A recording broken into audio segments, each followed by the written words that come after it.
All right, hello class. This recording is for the, one second. All right. I promise you guys that I will go over the, some practice questions for the exam one. So this is the kind of review for the, coming up, the exam one that's coming up. Okay, so I'm just going to go through the similar questions that you will see on the test. It's not necessarily that you're going to see exactly the same questions, but chances are it's going to be very similar questions, or they are related topics. Okay, so just don't rely on what I'm going through these questions, but make sure that you go through lecture notes, that recordings that we did in class, and also go through the MyMathLab. So as you know, I let you guys use the MyMathLab, so be comfortable navigating your MyMathLab. So let's just do that. So first questions we are going to look at.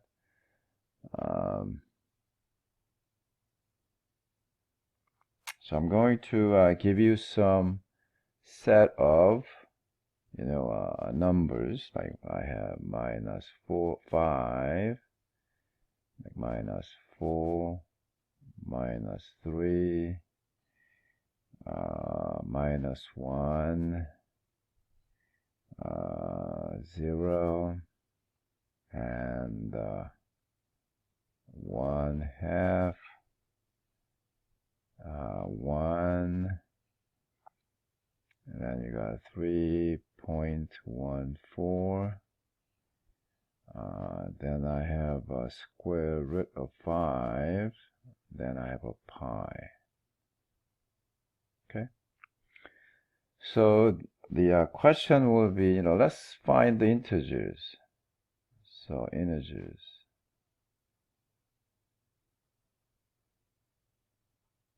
So integers are the numbers without decimal, but minuses and positive, right?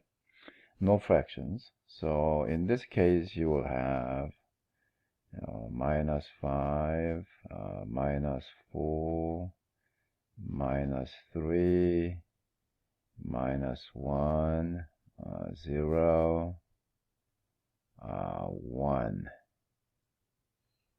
Okay. Let's look at the second case. I just want to look at the irrational numbers.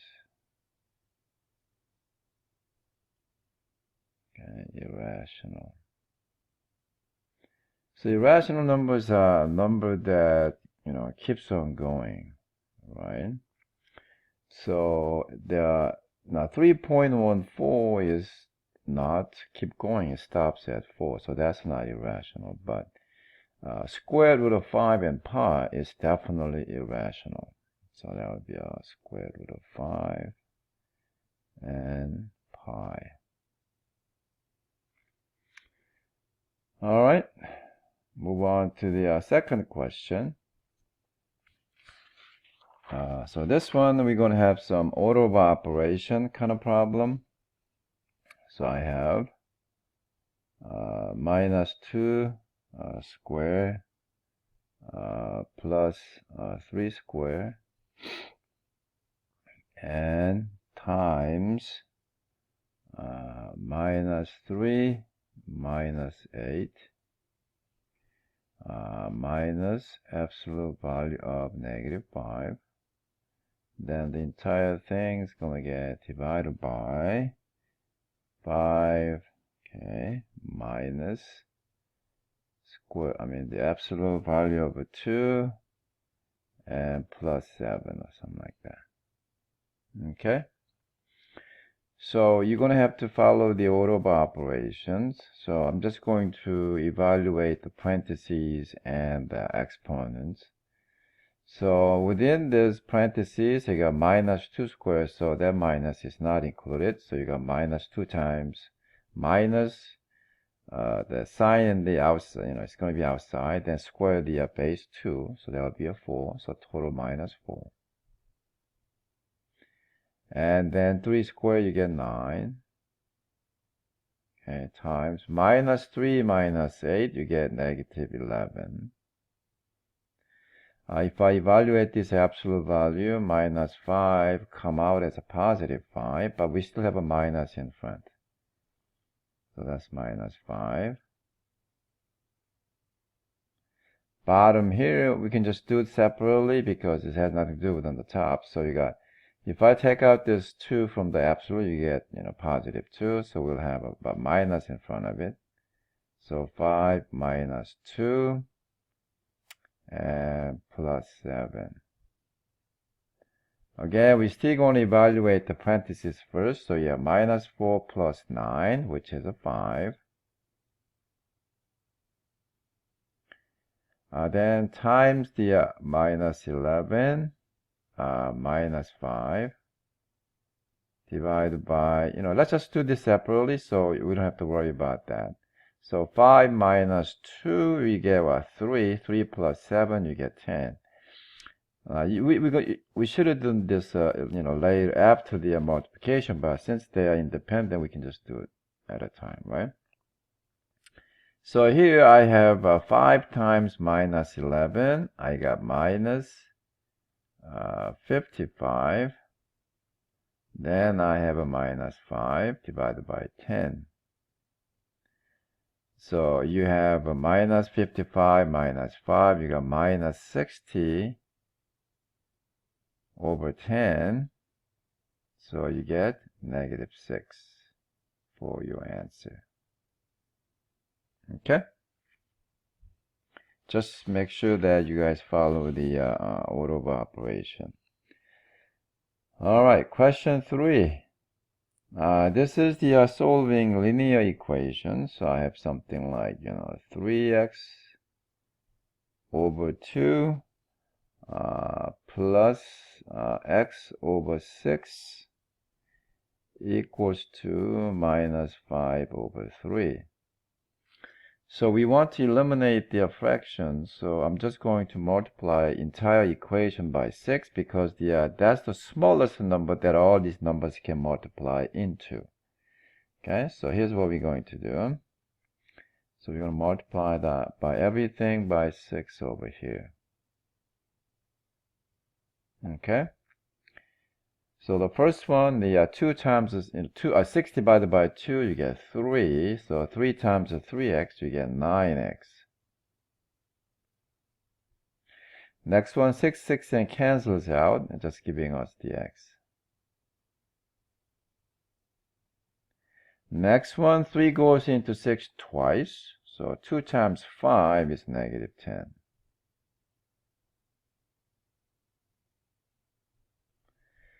Now add the 9x and x, you get 10x equals to minus 10. Now we're going to divide both sides by 10. X is going to be equal to minus 1. Okay, so that should be your answer. Now, I advise you that, you plug in this number back to the original equations and make sure that it is the correct answer. If not, then, whatever that you came up with means nothing. Okay. Question number 4. Okay, so now we have linear inequality. So I have something like x over 3 is less than equal to minus 1, or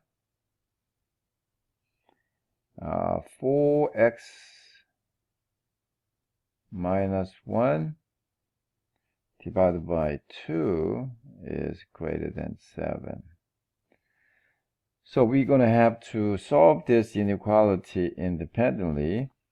Okay, then we're going to have to look at the solutions. So we're going to have to write, graph the solution. We're going to have to write as the interval notations or mathematical notation there. So here I'm going to multiply the both sides by 3. So on the left hand side, you'll have x is going to be less than or equal to 3. On the right hand side, inequality, we're going to multiply the both sides by 2. So you will have 4x minus 1 is greater than 14. Let's solve for x. So we're going to add 1 on both sides. And then we have 4x is greater than 15. Okay. So if you divide both sides by 4, then you'll have x is going to be greater than 15 over 4. It's close to 4 there. So the next thing that we are going to do here is that we are going to draw the real line graph here. So one we have is a negative 3. The other one is 15 over 4. Now remember that you have to use a different symbol here. If it's going to be including, then you're going to have to use the bracket. If it's not included, that means that you cannot. You have to use the parentheses here. So on the left hand side, this less than or equal to means the inclusions, right? So but x has to be less than that. So we're going to have to use a bracket on this one. So I go like this. Then has less than, so you got going left over here. And on this one, it's going to be just greater than 15 over 4. So we're going to have just a parenthesis here. Then we are going to shade this side. So if you want to, because now we have 2 different areas of a solution, you're going to have to use the union to connect these two solution region when you write it in interval notations. So the solution using math notation, you're going to have what? Minus infinity all the way up to minus 3, but minus 3 is going to be including, right? Then union. Then we have 15 over 4, which is not included. Then we are going to go all the way to the positive infinity. Okay, so that should be the answer. So whenever you did this problem, I'm probably going to ask you, the both, show me the graph solution, and the also the, write it as the, the math notations. Okay, all right. Okay. All right, so now we're going to move on to the next questions. I'm going to bring this up a little bit for you guys. So I'm going to go like this. Okay. So now we have question 5. Oops. Now I'm in red. Okay, let's go back to black here. All right, so next question is going to be, I have solving the absolute value inequality. So I have a 3 x plus 2, then minus 2 has to be less than 7. All right. So the first thing we have to do here is that we're going to have to isolate the absolute value here. So I'm going to add 2 first. So then I have a 3 times the absolute value of x plus 2 and less than 9. Now we still have 3 in front of it, so we're going to divide it by 3 on both sides. So then I have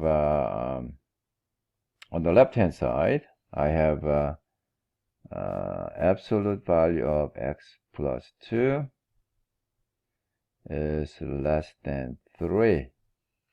So now, when you split the absolute value, when you remove that absolute value sign, make sure that you have correct linear inequality. So first one is just going to be positive. Just write it as it is. So you got x plus 2 is going to be less than 3. But the negative portion is going to be changing the direction and give minus sign on the right hand side. So you got x plus 2 greater than minus 3. Solve each one. So here I'm going to subtract 2. So that means the x is going to be less than 1. Over here I'm going to subtract 2. Then x is going to be greater than minus 5. Okay, so now let's draw this. Okay, so I'm going to draw this. Okay, we have a minus 5 here. Then we have 1. So the first one is that x is going to be less than 1. So, but it's not including the 1. So here I have parentheses here going this directions. The other one is x is going to be greater than negative 5. So that means that also we have to use a parentheses here. Then we also have to go to the right is because greater than. So in this case, we have overlapping solutions for this absolute value inequality, right? So if you want to write the solution, you will have to say minus 5 is not included, and all the way to 1, and 1 is also not included. Okay? All right. So we have, I kind of went over 1 through 5. So I'm going to pause here for a minute because I don't want to, the recording to be too long. So when we come back, I'm going to finish the rest of them, but we're going to stop and here for take a couple of minute break. It will come back. All right.